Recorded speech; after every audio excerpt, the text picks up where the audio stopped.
Nijmegen, which is the oldest city of the Netherlands. It was founded about 2,000 years ago by the Romans. And Nijmegen is a city that is situated on the river the Waal, with a city center which is actually on the riverside. With about 180,000 inhabitants, Nijmegen is the prime example of the medium-sized city. When you ride a bike and you see somebody you know and they're like drinking a beer on a terrace like over here, you can stop and have a beer with them. And that's what I like about this city. It is big enough to be fun, but small enough to meet people. We are the cities which stories are not very often told. We can all talk about Paris, New York, LA or Tokyo, but we don't really talk about those cities which are smaller. And from a policy point of view, it is a really interesting field to rediscover cycling on that level. The city of Nijmegen has won the award for Best Dutch Cycling City last year. And to be honest, we are very, very proud of that, because we have been focusing on creating a regional network of decent fast cycling routes and creating a good inner city network. And that has led to an inner city modal share of cycling of over 60% in Nijmegen.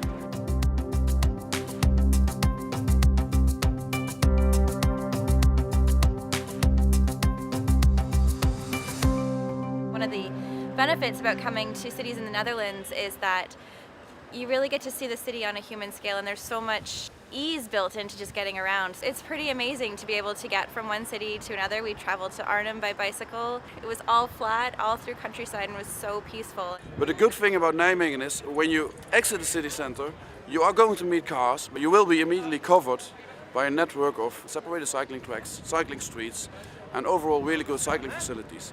So what you see here is that children go to school on their own, adults ride on their bikes, and even seniors take their regular bikes or their pedelecs and they pedal around the city, visit relatives, visit friends and go shopping. You start with children. If you embed it with children and they learn from this age, then for everyone it's normal that you cycle. Also the people in cars, they know from a cycle perspective how it is to be in traffic with a lot of cars. So they know how to behave. The priority that's given to cyclists, I mean, it would just make it so much more attractive for people that don't cycle at home if they could just have a go on how it is here.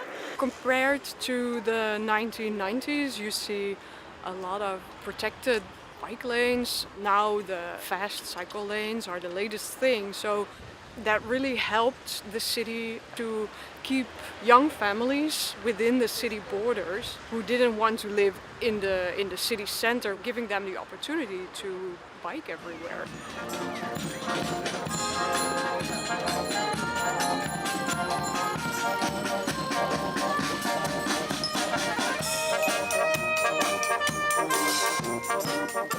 And we are currently standing in a car-free zone, which is accessible only to the delivery trucks, and the city center is completely pedestrianized. But it wasn't always so. Back in the 70s, this used to be a main road, and the main square in the city used to be a parking lot. So over the course of 40 years, a lot of change has been made, and this has resulted into a very livable city, a very happy city, and a lot of people cycling and walking in the city center.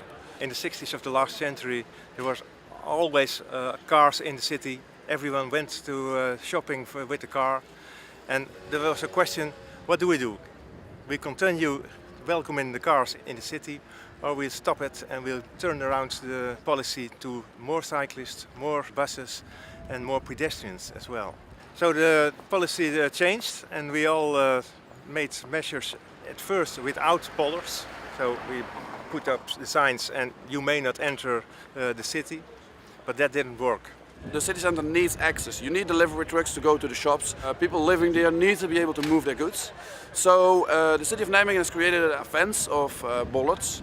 If we use pollers, then it's simple. You can't get in if you don't have permission to get in.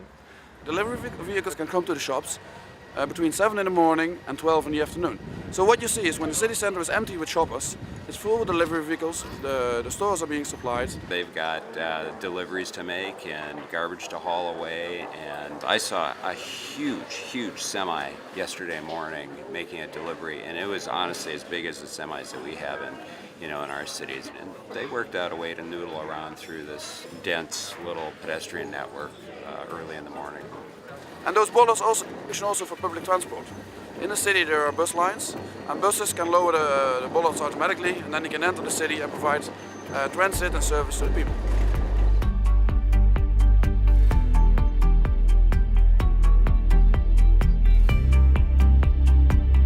So one of the great things about Arnhem and Nijmegen is that they are silent. The city center, where they've been able to get most of the cars out, most of the trucks out, most of the two-wheelers out, is that it's a hearing city. You can hear people talk, you can hear people walk, you can hear kids play, you can hear people laughing.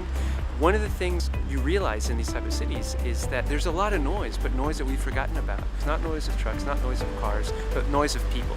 So I did my research project in Cairo, in Egypt, and I lived there for 6 months. And it was only when I came back that I heard this silence in the city, not hearing the noise all the time. And then I realized how precious that is, to have this silence that also gives some peace in your mind. The best thing is when I wake up in the morning, I don't hear any traffic. It's amazing. There's this bike sort of lined up outside the cafes. You just pull up, put your bike lock on, go in, have a drink. It's the lifestyle that I wish we had in Australia. Even coming to a small Dutch city like Nijmegen, we realize how much work a city like Vancouver still has to do to get everyday regular people on bicycles. We do have the burgeoning cycle track network. We have the start of a cycle culture, but you do not see the range of ages and abilities that you do here. On the island of Kauai, I don't see very many people on our paths, but here the people who are in their 70s and their 80s are passing me on the bike, and I'm just totally blown away by that. It's an atmosphere of a village, I would say, and with safe children places, and everyone is on its ease. And if I'm some places abroad, then yeah, it's quite a different world.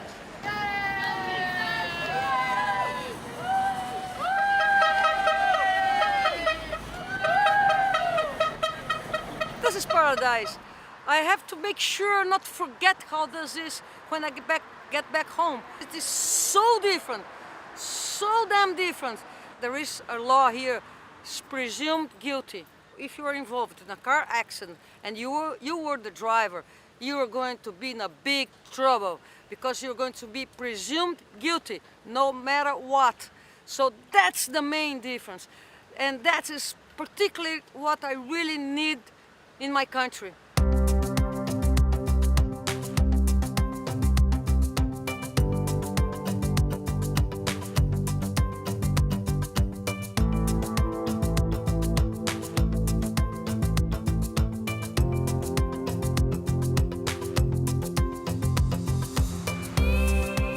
People talk about what should the Dutch export, what should cities like Nijmegen export, and a lot of people focus on the technical competency the Dutch have on making a city work for people on bicycles.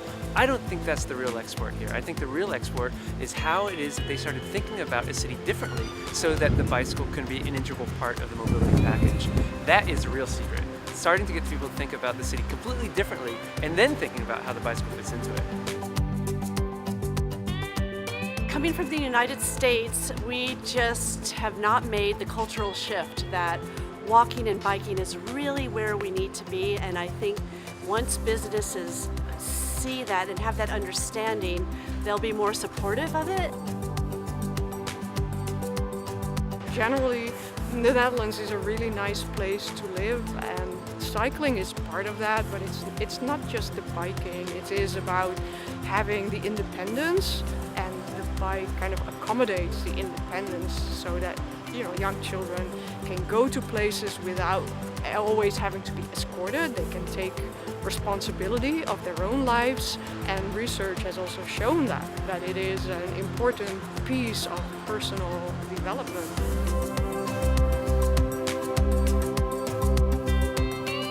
I think that one of the things that we take away from the Netherlands and bring back with us is that if we can get it to a point where, like here, you've got teenagers riding around because it's the easiest way to do, not because it's cool, not because it's a status symbol, just a means to get around and socialize with your friends. I think if we can get that in North America and in Vancouver especially, then I think we've succeeded.